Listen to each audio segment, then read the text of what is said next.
Oi pessoal, agora sim, retornando. Vamos aguardar o professor Zilli entrar.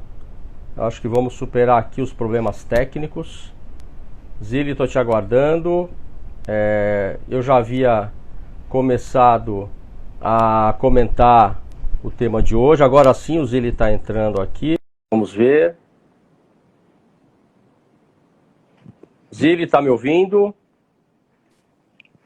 Agora sim. E aí, Flávio, finalmente, né? Conseguimos, Como né? vai?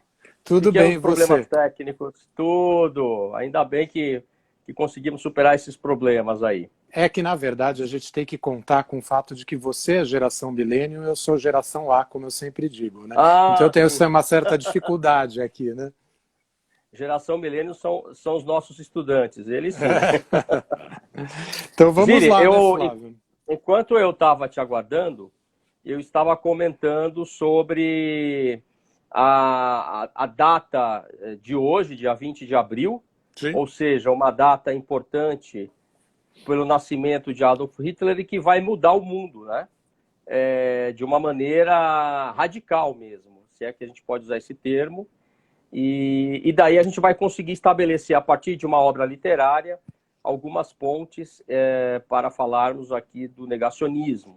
Uhum. Então, eu quero só observar, antes de você comentar as suas observações, sempre tão pertinentes, que dia 16 de abril, 4 dias antes do dia 20, nasce no mesmo ano Charlie Chaplin. Uhum. Então, Charlie Chaplin é 4 dias mais novo do que Hitler, e é engraçado a gente pensar nesse paradoxo, né? Das opções que o ser humano adota para si, enfim, e que podem causar problemas tão graves para o mundo. Mas eu lanço aqui para você agora as primeiras constatações, vamos assim dizer. E Bem, cumprimento os vamos. amigos que estão presentes aqui. Também aproveito para cumprimentar todos, né? Novamente cumprimentar você, Flávio.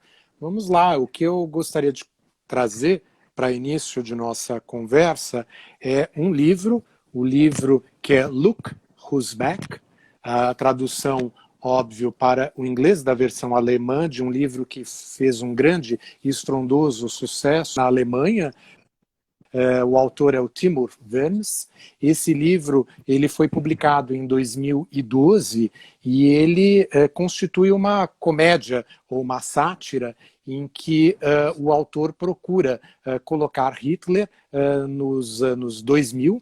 Então, o livro se inicia com Hitler acordando de um longo sono no espaço onde era o bunker do Hitler, e a partir de então a história se desenvolve com Hitler andando pelas ruas de Berlim, isso em 2012, não compreendendo a situação. Ele leva um tempo até entender o que está de fato acontecendo, mas ele assimila e a partir de então ele é encontrado por um repórter que está atravessando uma dificuldade, uma situação difícil no emprego, e o repórter se depara com aquela personagem e de início ele acredita que é um comediante. E a partir de então a história se desenvolve e o Hitler é encarado como uma personagem, um comediante, e acaba se tornando uma grande celebridade nos programas de televisão na Alemanha e acaba se tornando um verdadeiro popstar. Alguns anos depois, em razão do estrondoso sucesso que o livro de Vermes fez, ele é adaptado para o cinema, isso em 2015, também num filme com o mesmo título, que também fez um grande e estrondoso sucesso na Alemanha. Tanto é verdade que o filme foi um dos indicados para concorrer na seleção oficial da Alemanha como um dos indicados para representar a Alemanha no Oscar de melhor filme Certo. estrangeiro. Agora, o que é interessante, e aí pontuar, apenas para colocar essa parte introdutória, é que o livro, embora em tom satírico, ele claramente procura passar uma ideia de que o Hitler, se estivesse vivo nos anos 2000, ele conseguiria desenvolver as suas ideias, porque ele encontraria uma demanda social que, de alguma forma, absorveria o seu discurso, e novas questões que são questões que encontrariam um grande espaço para o desenvolvimento das ideias de Hitler, como a questão da imigração, como a questão dos valores sociais e dos valores culturais. O livro, ele é um livro realmente muito bom, eu recomendo vivamente o livro. O filme também é um daqueles raros, uma das raras histórias, né, em que o filme consegue manter o mesmo nível do livro. E tem uma técnica do filme, apenas para encerrar essa parte introdutória, que acho que é muito interessante, é que o filme ele busca cenas reais em que o personagem, o ator, numa característica realmente fantástica de Hitler, ele começa a percorrer as ruas e os diretores e os produtores tinham até receio dessa técnica, porque eles não tinham muita segurança de como a população alemã iria reagir e temiam que a população alemã reagisse com uma certa violência. Mas o fato é que a reação foi surpreendente e a população alemã reagiu de uma forma que não era a forma esperada, a expectativa. Eles pegaram o personagem, começaram a tirar selfies, fazer filmes com a personagem e muitas vezes eles encaravam isso como uma verdadeira comédia, e o Hitler virou então um personagem kitsch, como se fosse uma mini estátua de Mao Tse-tung em alguma feira da China, ou uma mini estátua de Stalin em alguma feira da União Soviética. Então, eu acho que isso é um bom início, um start para a nossa conversa. E apenas para finalizar, eu acho que isso traz 2 pontos que são muito importantes. O primeiro ponto, que eu acho que é fundamental, é que as ideias, o DNA do pensamento de Hitler, encontra eco numa sociedade, que é uma sociedade, isso não é uma característica apenas da sociedade alemã, mas é uma característica da sociedade mundial, uma sociedade que vive na base do espetáculo, da banalização, da superficialidade, e, portanto, esse tipo de discurso encontra respaldo sem grande análise. E, por outro lado, eu acho que o principal ponto, e aí que eu acho que é o ponto que eu gostaria também de te ouvir, é que esse tipo de obra literária e cinematográfica, ela lança dúvidas de como nós estamos atuando em face ao passado. Como que nós estamos trabalhando a questão da memória? Como a memória vem sendo preservada? E o negacionismo é, sim, um grande fenômeno que traz preocupação diante do fato de negar fatos históricos, que são fatos históricos incontroversos. A negação do Holocausto é um exemplo, e eu acho que o filme suscita esse tipo de dúvida e esse tipo de análise. Perfeito, Zili. Concordo. Eu gostaria de colocar alguns pontos curiosos em relação a este livro e ao filme. Em relação ao filme, Hitler acorda exatamente onde é hoje o ponto exato, o site onde ficava o seu bunker. Então aparece um condomínio com meninos jogando futebol ao lado, quando o filme começa. E o livro também inicia-se nesse cenário, que é exatamente onde ficava o bunker de Hitler em Berlim, que é inclusive um ponto visitado lá hoje. Também gostaria de citar, Zília, eu não sei se você já viu, mas foi feita a edição italiana do Mussolini, idêntica ao filme do Hitler. Sono tornato, estou de volta, dirigido pelo Luca Miniero, e foi lançado no Brasil em 2018, não é? Portanto, a questão que se... Aliás, o outro ponto curioso, né, são as linguagens subliminares do filme. Hitler encontra exatamente um desempregado. Não é? Então, a questão da crise econômica, a desesperança, como fatores aí que favorecem o eco a esse tipo de discurso antidemocrático. Portanto, eu acho que a sua lembrança sobre esse livro e este filme é muito pertinente e e especialmente a relação que você faz com a memória. O filme fez muito sucesso e você notou bem, pessoas iam durante as filmagens tirar selfie. Quando na Alemanha sabemos que qualquer ostentação, a qualquer imagem, palavras de ordem referentes ao nacional-socialismo são proibidas. Não se pode ostentar, a não ser para fins acadêmicos, evidentemente, ou talvez cinematográficos, não é? Então, ele é um filme que chamou muito a atenção, porque ele nos leva à seguinte reflexão, como você até também bem colocou aí. Até que ponto nós estamos, primeiro, lidando bem com o passado, e já vou falar sobre passado. Segundo, reiterando, repetindo práticas, mesmo imperceptíveis, que favorecem esse tipo de postura, de discurso e de ideologia. E não importa aqui, vamos deixar bem claro, não importa aqui a linha ideológica, se é extrema esquerda ou se é extrema direita.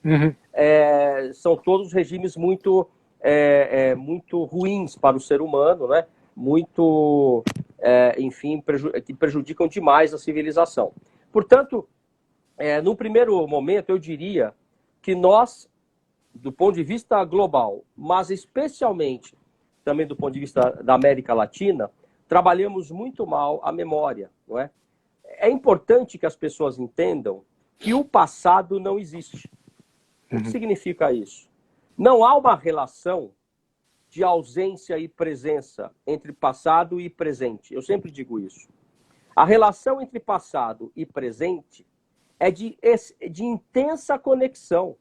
Eu tenho um presente tal como exatamente em razão do passado que eu tive. Se eu não compreendo este passado, como eu posso melhorar o meu presente e daí o futuro? Sim. Eu acho que esta é a primeira conclusão que eu teria.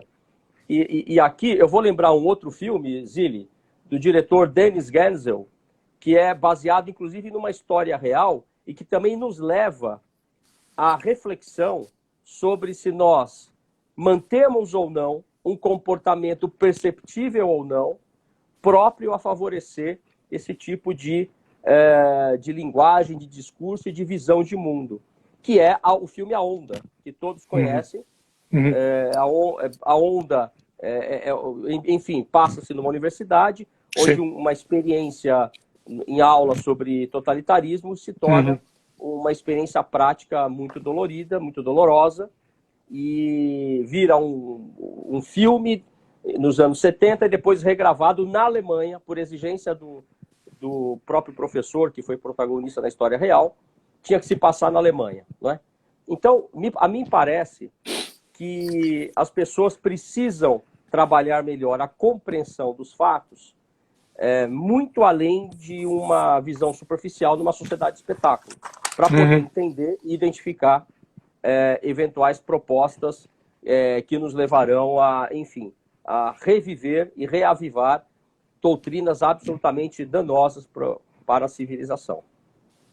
Não, eu concordo em gênero, número e grau, a gente concorda em muitas coisas, né? Isso não é de hoje, né? Mas eu acho que você pontuou muito bem. A lembrança do filme A Onda também é uma lembrança muito feliz.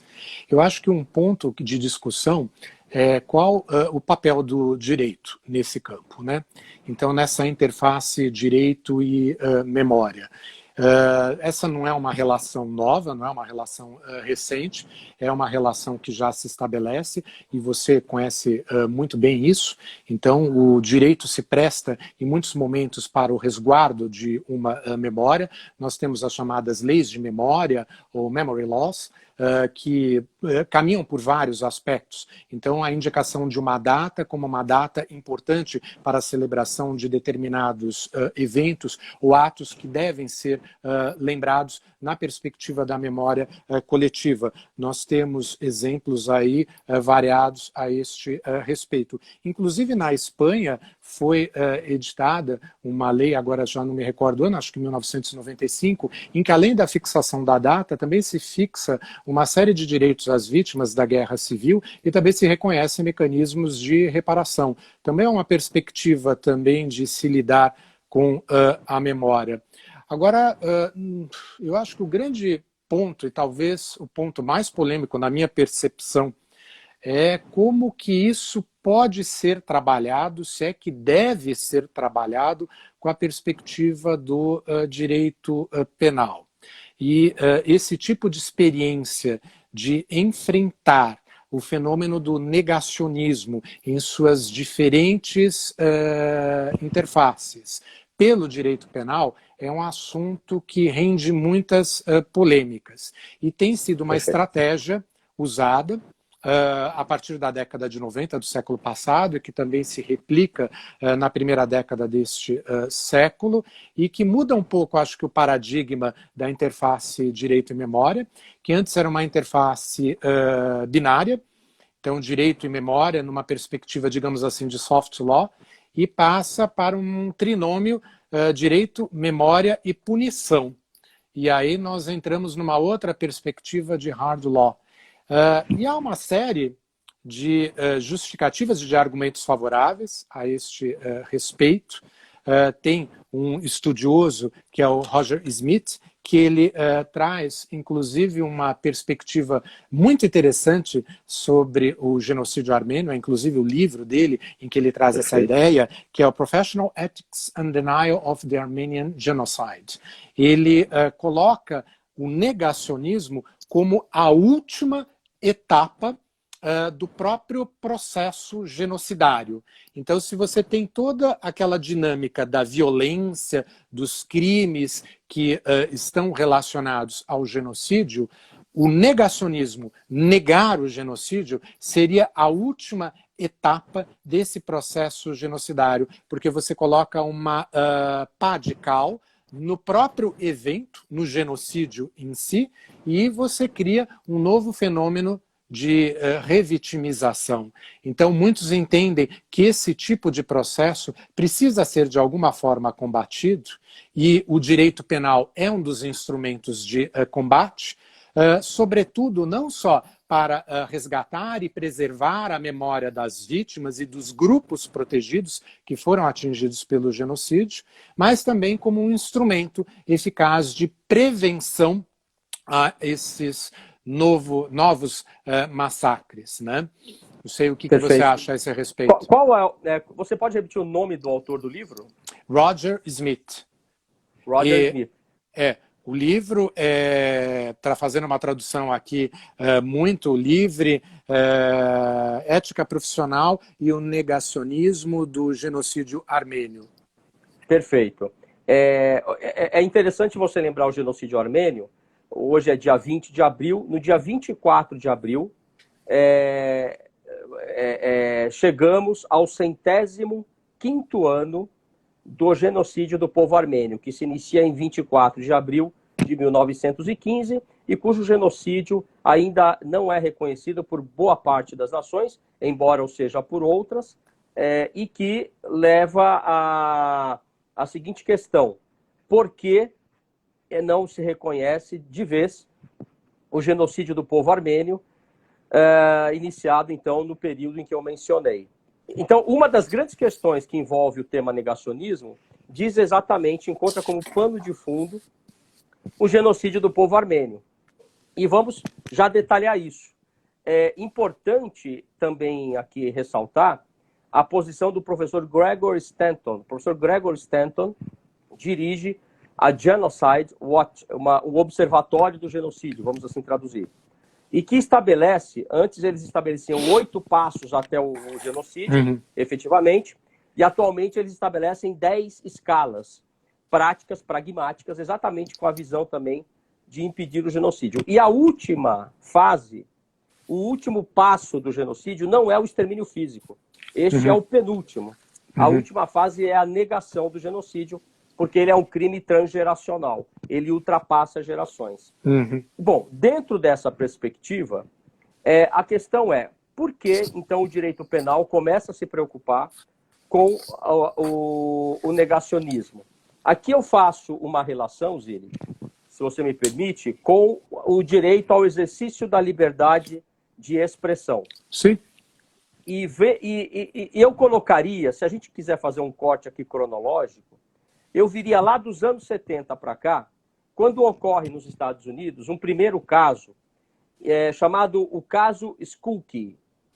O caso Skokie, para aqueles colegas que nunca ouviram falar desse caso, ele envolve a marcha do Partido Nazista Norte-Americano, que é um partido oficial, reconhecido, no bairro Skokie, em Illinois, que era o bairro, à época, que mais continha sobreviventes do Holocausto, inclusive no mundo todo.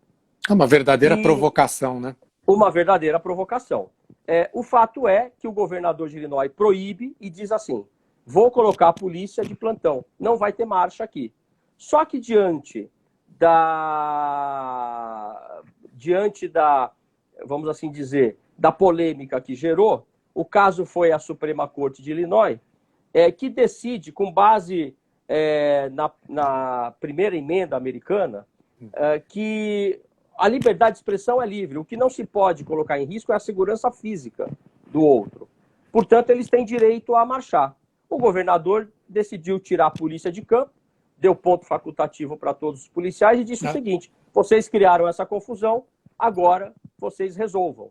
E é claro que judeus do mundo inteiro voaram para Illinois para esperar essa marcha. Houve uma negociação política e o caso foi resolvido. Agora veja, esse caso está no YouTube para quem quiser pesquisar. Sim. Vários outros casos vão ocorrer. Eu lembro aqui no Brasil o caso Elvanger, que editava livros negacionistas do Holocausto. A questão até que ponto eu posso exercer o meu direito à liberdade de expressão? Tanto discutido atualmente, inclusive no Brasil. Segundo, se eu a exerço, eu estou colocando em risco, diante da carga histórica que o meu discurso traz, a estabilidade democrática, a segurança de uma minoria? Esse é o ponto. Então, a partir de uma discussão da liberdade de expressão, vamos chegar no direito penal, me parece. Sim, não, eu acho que é muito bem colocado. E eu queria trazer alguns exemplos para você, porque o direito norte-americano, ele tem uma peculiaridade, porque o direito norte-americano, ele acaba cristalizando em muito a noção de liberdade de expressão, numa visão bastante liberal, que eu acho que é a própria centralidade da cultura norte-americana, e que advém um pouco aí do pensamento do Stuart Mill. Então, o direito norte-americano constitui, assim, uma singularidade, digamos, dessa forma. Mas eu gostaria de trazer primeiro o exemplo da Alemanha.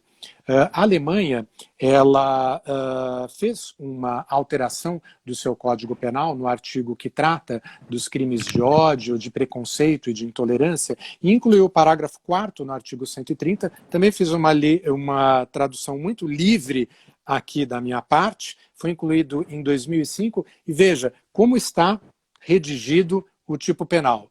Quem publicamente ou em uma reunião perturbar a paz pública de forma a violar a dignidade das vítimas através da glorificação, aprovação ou justificação do nacional-socialismo. E aí vem a previsão da pena. Então nós temos, nesse parágrafo, incluído em 2005, a punição do chamado negacionismo. Essa punição do negacionismo pune, obviamente, a negação de fatos históricos relacionados aos crimes praticados pelo nacional-socialismo e, portanto, exclui a negação de outros eventos históricos, como, por exemplo, o genocídio armênio.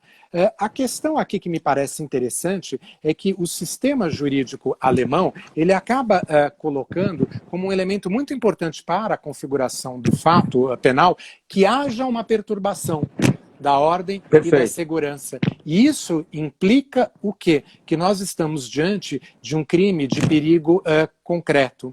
Ou seja, não basta uma situação abstrata e hipotética de perigo.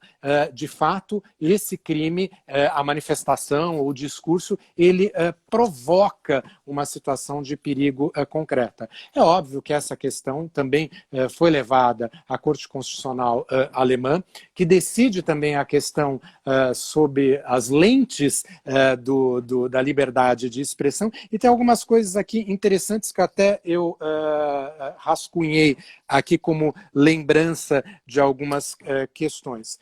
Primeiro, eles fazem uma diferença entre opinião e afirmação histórica falsa. Eles entendem que a opinião por si compreenderia um resguardo dentro da perspectiva da liberdade de expressão. Mas a afirmação fática falsa, ela não encontra esse respaldo. E aí vem um problema, no meu modo de sentir. Como diferenciar opinião de uma afirmação falsa histórica? Se eu nego o Holocausto, é óbvio que isso é uma afirmação histórica falsa. Não resiste. A ideia não consegue avançar 2 passos. No entanto, o que vem a ser opinião? Isso é uma questão muito difícil, que fica um pouco no campo do arbítrio do julgador. Outro aspecto interessante que me parece aí que justifica, eu acho que a criminalização no exemplo da Alemanha, eu acho que você também, por ser um grande conhecedor aí da cultura alemã e também da cultura jurídica alemã, é que na sociedade alemã essa é uma questão muito sensível. Porque nós estamos lidando e tratando com um país que foi o epicentro da ideologia nazista. Então essa é uma questão muito sensível. Então, para os alemães, criminalizar o negacionismo tem uma justificativa cultural, política e social muito importante, que talvez não se repita em outros países se nós encontrarmos ou se nós lidarmos com essa mesma temática. Não sei o que você acha a esse respeito. Em relação à Alemanha, Zili, eu não conheço, posso até aqui cometer um engano, mas eu não conheço um país que lide melhor com esta questão, tanto do ponto de vista legislativo, quanto judiciário, quanto da administração do país, com a memória como a Alemanha, exatamente pela gravidade e os mais de 50 milhões de mortes que o nazismo causou. Agora, essa temática, ela ganhou mais espaço também em outros países da Europa, e em relação a essa questão, temos aqui uma negação de fato histórico que leve a uma ameaça real. O que foi estabelecido em vários julgados, não só na Alemanha, é que o fato histórico cabalmente comprovado, ele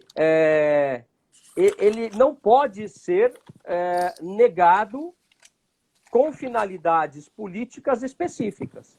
Então, veja bem, no caso, eu até indico para os... eu até separei aqui o caso de Deborah Lipstadt versus David Irving versus Deborah Lipstadt, na Corte de Londres. Deborah Lipstadt, da Corte de Londres. Neste caso, a professora Deborah, lá dos Estados Unidos, escreve um livro, Denying the Holocaust, está aqui, não é? Este livro foi escrito negando o Holocausto, no qual ela fala, David Irving mente, ele na verdade é um negacionista que tem relação com neonazistas. E aí ele entra com uma ação contra ela em Londres, ela lança esse livro nos Estados Unidos, mas o caso é levado para Londres, de onde ele vivia, e vive até hoje, e na Corte de Londres, o processo é por difamação, e não é um processo para discutir o Holocausto. Ela está me difamando, dizendo que eu sou ligado a neonazistas e um negacionista. E ele negava, efetivamente, ele tentava recuperar a imagem de Hitler. Esse sempre foi o papel dele. E durante o julgamento, ele, por exemplo, e aí eu vou exemplificar o que eu afirmei sobre opinião e negação de fato histórico cabalmente comprovado. Ele afirma o seguinte, olha, nunca me mostraram fotos das chaminés das câmaras de gás de Auschwitz. Não há chaminés, não é? Quando, na verdade, havia. As câmaras foram implodidas pelos nazistas, mas você consegue encontrar. E aí é apresentada por um especialista, um expert, na corte, as provas cabais. E ele perde a ação. Bem, é um caso célebre, ao filme chamado Negação. Eu ia até indicar a ideia do filme, porque o filme realmente é também excelente. Inclusive a Deborah Lipstadt, depois de todo esse evento traumático pelo qual ela teve que passar, ela escreve um livro específico, My Day in Court with a Denier, em que ela dá a impressão dela sobre a questão do julgamento. Só fazendo um pequeno parênteses, eu acho que tanto o livro que ela escreve, mas sobretudo o filme, eles trazem um retrato muito diferente, muito interessante, de como os discursos histórico e jurídico, eles são distintos. Então, a construção de uma verdade histórica é muito diferente da construção de uma verdade jurídico-processual. Eu acho que o filme toca muito bem essa questão. Só para fazer esse pequeno parênteses com relação ao filme. Perfeito. Você está me escutando bem, né? Porque eu tirei os fones. Eu tô escutando. Você me escuta bem também? Ouvindo bem. Aliás, eu queria chamar a atenção que este julgamento que trata de uma questão, entre aspas, um processo de difamação, ele se torna um julgamento sobre o próprio Holocausto. Até que um perito mostra as plantas, projeto arquitetônico das câmaras de gás aqui. Né? Essa é a obra, para quem estuda, chama-se Anatomia do Campo de Auschwitz. Uhum. Né? Também é muito conhecido. E aí, o que se estabelece é o seguinte: o negacionismo ele tem um objetivo específico, um objetivo político específico. E por isso ele também tem o condão de atrair o ódio contra minorias. Aliás, foi o teor do caso Elvanger no Brasil. Portanto, este fenômeno que vem desde os anos 60, o negacionismo começa mesmo a ganhar corpo na década de 60. Ele favorece hoje, e a nossa amiga, a professora Renata Neres, que acabou de voltar da Itália, ela até pergunta, há uma relação com a pós-verdade? Sim, porque o negacionismo foi o campo fértil que favoreceu o convencimento de parcelas da população que não se aprofundaram jamais, talvez no estudo, não sei, de que não, enxergando uma planta arquitetônica na minha frente, isso é invenção das próprias vítimas. Então, busca-se culpar as vítimas, restaurar a imagem de regimes ou de ditadores, não é? E aí, com isso, trazer novamente o ódio contra aquele grupo vulnerável. Isso a gente verifica hoje em dia com o negacionismo da própria população negra, não é? No Brasil. Sim. O negacionismo do genocídio armênio, com o negacionismo do Holocausto, com o negacionismo das ditaduras. Então, há uma clara intenção política presente. E parece que esses fundamentos dessa lei, por exemplo, que você mencionou, em outras. Eu recentemente, queria só te contar um detalhe, eu estava em Nuremberg, nos projetos lá que você conhece, com os nossos colegas lá, a doutora Astrid Betts, quando vi um grupo de militares chegando ao tribunal e perguntei a Astrid, olha, eu estou vendo aqui um grupo de militares da academia chegando ao memorial de Nuremberg. Ela até se assustou. Falei, não, mas como assim? Ela foi olhou a planilha e disse, não, realmente a academia militar aqui na Alemanha, eles têm cursos aqui sobre o genocídio, sobre o Holocausto, sobre ditaduras. Mas raramente alguém veste uma farda na Alemanha que não seja um militar profissional. Porque não existe essa visão de militarização. Eles não querem nem ouvir falar disso. Sim. Não é? É um ponto importante. Agora, até o outro colega, um amigo nosso, o Saul, perguntou aqui se em sociedades onde não houve justiça de transição, esse tipo de discurso teria mais facilidade em ser implantado. Me parece que sim, porque a justiça de transição, que não tem tempo para acabar, até hoje a Alemanha faz a transição do regime nazista e do regime comunista, ela tende a trazer uma conscientização para as pessoas, sabe? Todas as fases, né? Memória, história, punição, e aqui a punição entra, inclusive no caso do negacionismo, ressarcimento e reformulação das instituições do Estado, de modo que o Estado, a sociedade se torne efetivamente democrática, né? Sem dúvida. Eu acho que o processo de transição ele é um processo importante para a conscientização dos eventos trágicos que levaram justamente a esse processo de transição, e eu acho que ele estabelece de uma melhor maneira as bases para a construção de um futuro de resguardo e de proteção da dignidade humana.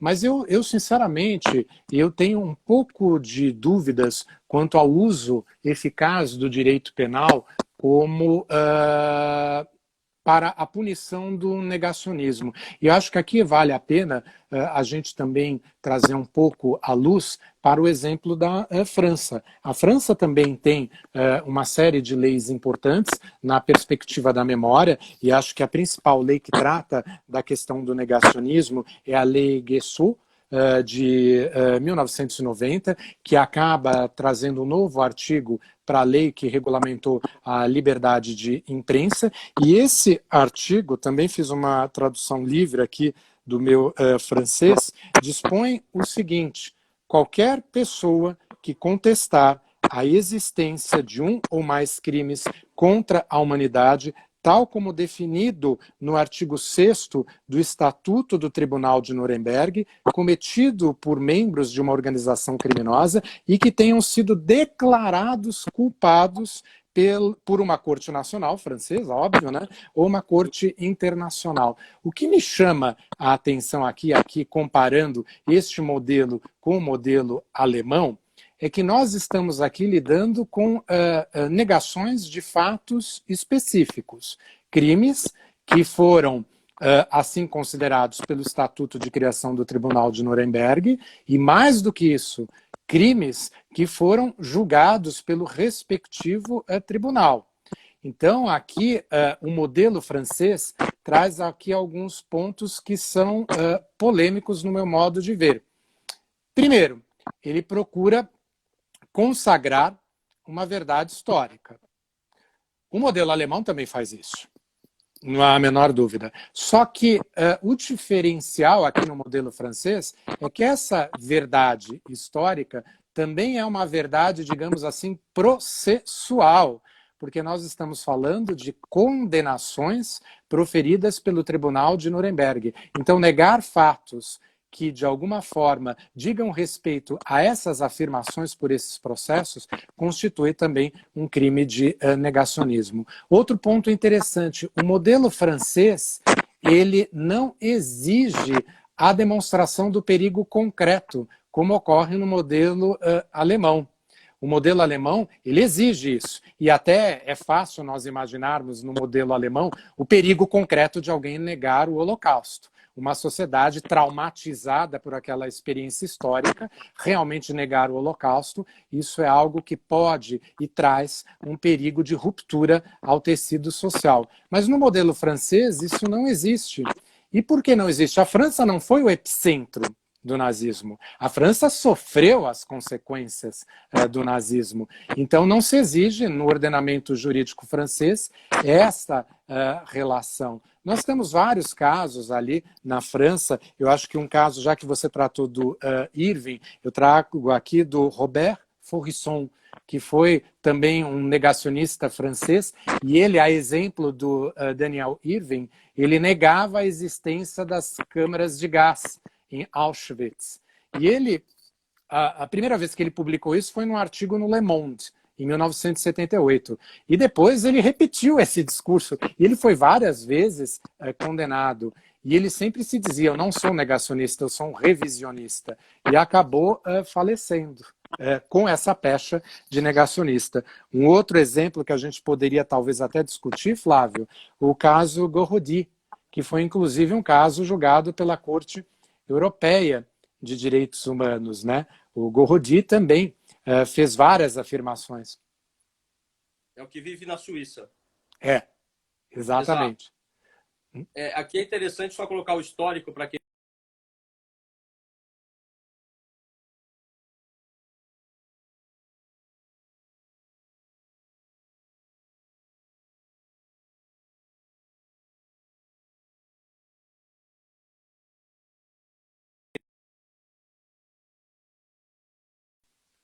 escreveu vários artigos, publicou, aliás, proferiu palestras, dizendo que ele até era um pouco agressivo nas suas colocações, afirmando que o genocídio armênio era a invenção dos armênios, que era uma mentira histórica, etc., porque ocorreu no âmbito da Primeira Guerra Mundial. Ele respondeu o processo criminal na Suíça, foi condenado, o caso é mantido em grau de recurso, e aí vai à Corte Europeia de Direitos Humanos, que vai decidir o seguinte: ele exerceu a sua liberdade de expressão ao negar o genocídio armênio.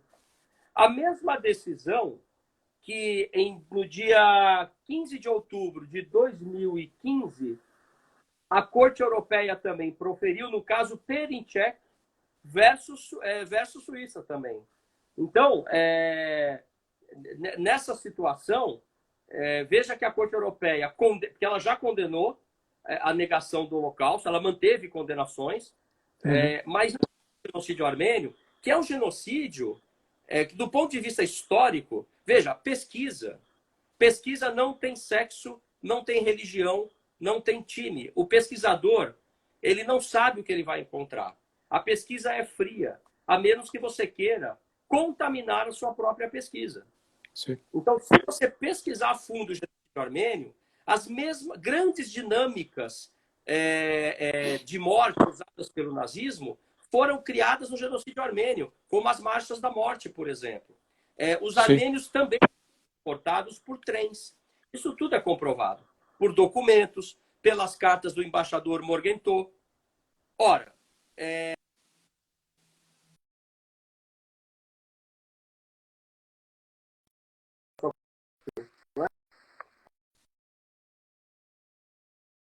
há perigo concreto para o tecido social em se negar o nazismo na Alemanha? Há. Aliás, não só na Alemanha, na Áustria, na Itália, a Europa foi tomada pelo nazismo. Há perigo concreto para o tecido social em se negar o genocídio do povo armênio? A mim parece que há em alguns locais. Agora, talvez isso não seja objeto de consenso, né? É preciso a gente pensar um pouco melhor nessa equação. De qualquer maneira, o negacionismo não pode ser visto sem que ele apresente uma intenção ou subliminar ou que vai além do que se pode ver numa primeira análise.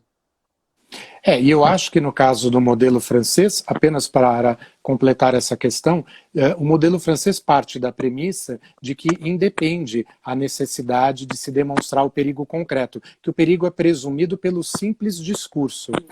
Se isso é verdade, e se, portanto, basta o discurso para caracterizar o negacionismo e o crime, nós, em tese, não precisaríamos de uma figura penal do negacionismo. Nós poderíamos resolver isso com um tipo penal mais genérico, de incitação, induzimento, instigação, ou seja lá qualquer outra forma que pudesse revelar e trazer íncita a ideia do perigo dessa disseminação, da disseminação dessas ideias. Eu acho que o modelo francês traz uma série de pontos de crítica e de análise sobre o uso do direito penal para esse tipo de ação. Sem contar, eu acho que você tem pontuado muito bem, que é a questão da própria seletividade dos eventos históricos que estarão protegidos. Alguns eventos serão protegidos e outros não, né, na perspectiva da história. Não sei se... o modelo francês, ele tem levado a algumas derrotas para o governo, para o poder executivo, no que tange a essas leis. Eu lembro aqui que negar o genocídio, quando Sarkozy era ainda o presidente, ele, pouco antes das eleições, ele aprova a lei criminalizando a negação do genocídio armênio também. Esta lei não chega a entrar em vigor porque o Conselho Constitucional francês imediatamente se debruçou sobre ela. E o Conselho Constitucional francês, que é o órgão responsável pelo controle de constitucionalidade das leis naquele país, quando ele se debruça sobre uma norma, ela não entra em vigor até ele decidir. Ele decidiu que era inconstitucional. O direito de liberdade de expressão está prevista na Carta de 1789. Aliás, o caso Perinchek versus Suíça, que eu mencionei aqui, a Corte Europeia entende que não havia crime em negar o genocídio armênio por violação ao artigo 10 da Carta Europeia de Direitos Humanos, que trata também da liberdade de expressão. Então, é um modelo que traz talvez menos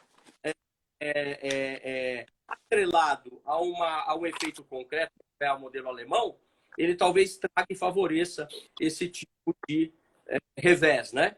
E, aliás, vou lembrar aqui a questão política, né? Na França são 400 mil armênios, seriam 400 mil votos a Sarkozy, né? Diga-se de passagem, foi uma crítica à época. Ainda que eu entenda que o genocídio armênio não deve ser negado, foi um genocídio terrível, né? O primeiro genocídio do século cometido por um Estado contra os seus próprios cidadãos. Um verdadeiro terrorismo de Estado. Perfeito. Eu acho que a gente poderia, talvez, aproveitar para talvez indicar um pouco de alguns textos, né? Livros, obras, filmes, né? Não sei o que você acha a respeito disso, né? Acho que vai dando o nosso tempo, né? Bem, além daqueles livros do livro lá que eu mencionei logo no início, Look Who's Back, eu indicaria, aproveitando também que o Flávio fez a indicação de algumas questões históricas sobre o Holocausto, tem um livro que eu gosto muito, muito, Why the Germans, Why the Jews. Esse livro foi escrito pelo Götz Ali, que é um grande especialista no Holocausto. E o que me chama a atenção nesse livro, Flávio, é que ele faz um estudo sobre o tecido social da Alemanha no final do século XIX, início do século XX, buscando aí resgatar um pouco do contexto social que teria, de alguma forma, adicionado um tempero a mais no ódio frente aos judeus, né? Você está me ouvindo bem? Estou ouvindo bem, estou ouvindo bem. Tem um outro aqui, me permita também indicar, que é Why? Explaining the Holocaust. Esse é do Peter Hayes. O Peter Hayes, ele é um professor de história de história e da Alemanha. Ele é um grande especialista. Ele também desce a fundo nas questões que ele considera como motivacionais dessa experiência do Holocausto. Também tem uma obra aí, eu acho que quem quiser se aprofundar um pouco mais no estudo do genocídio, são textos relativamente curtos, mas muito bons também, né? Essa enciclopédia da Oxford Handbook, que é o Genocide Studies. Esse daqui é uma verdadeira bíblia. É muito bom mesmo. Eu uso. Eu faria a seguinte indicação. Além do Denying the Holocaust, da Deborah Lipstadt, que eu já coloquei aqui, eu colocaria quem quer uma anatomia completa de Auschwitz, de novo, né? A anatomia do campo da morte de Auschwitz, de Israel Gutman e Michael Berenbaum. O Michael Berenbaum, ele é um dos grandes especialistas. Eu fiz um curso com a Universidade de Tel Aviv sobre o Holocausto, ele era um dos professores.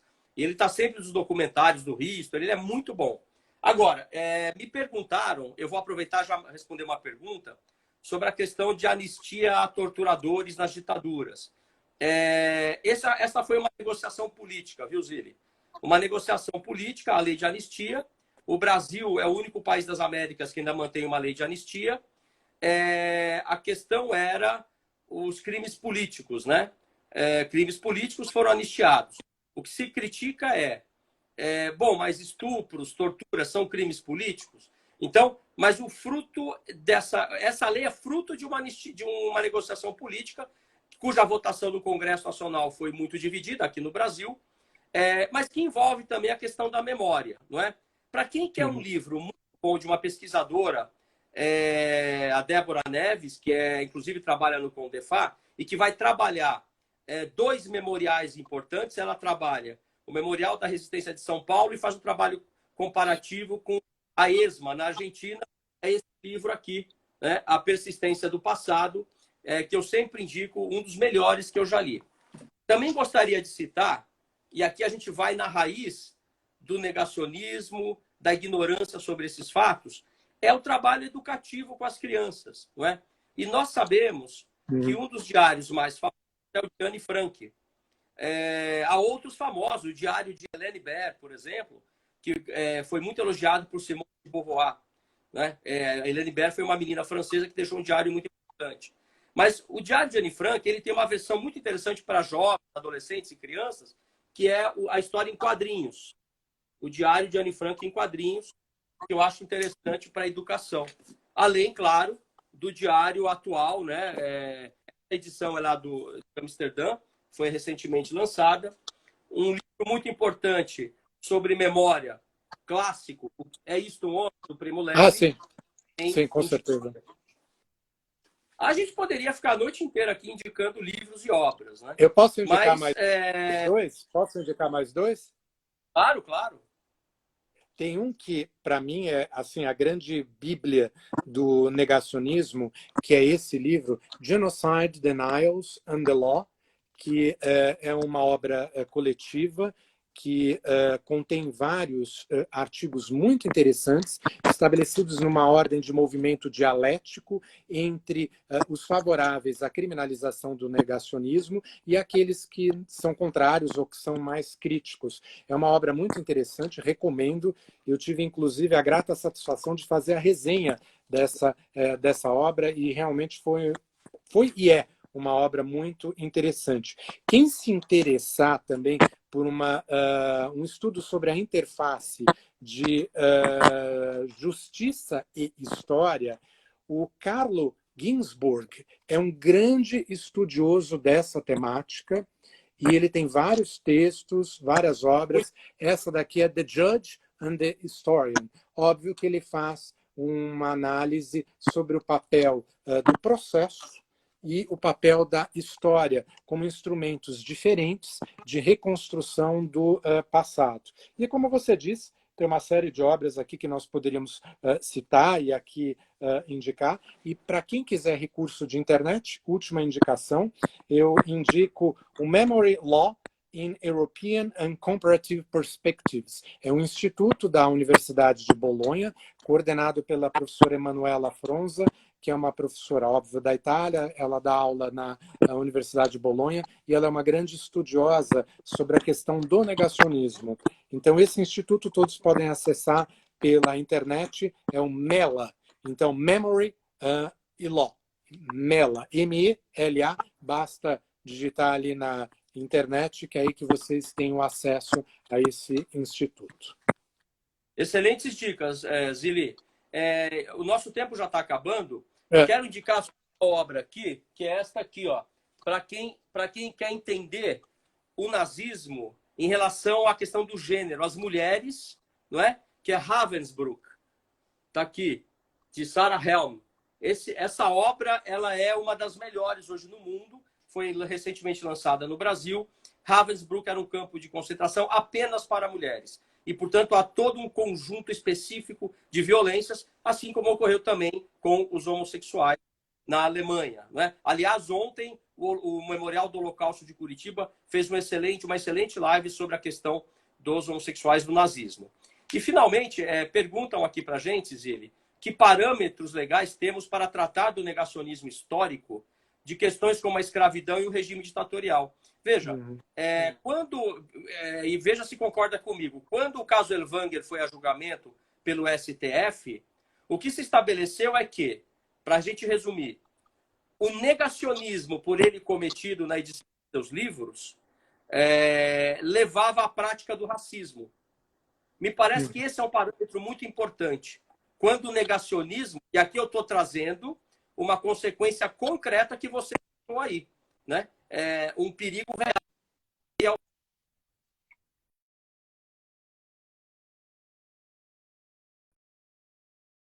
Para o área do racismo, parece que aí nós temos, ou para o discurso de ódio, o hate speech, no caso das ditaduras, nós temos aí talvez um conceito a ser trabalhado de forma concreta. Zili, estamos chegando ao fim, vai cair a qualquer momento a nossa.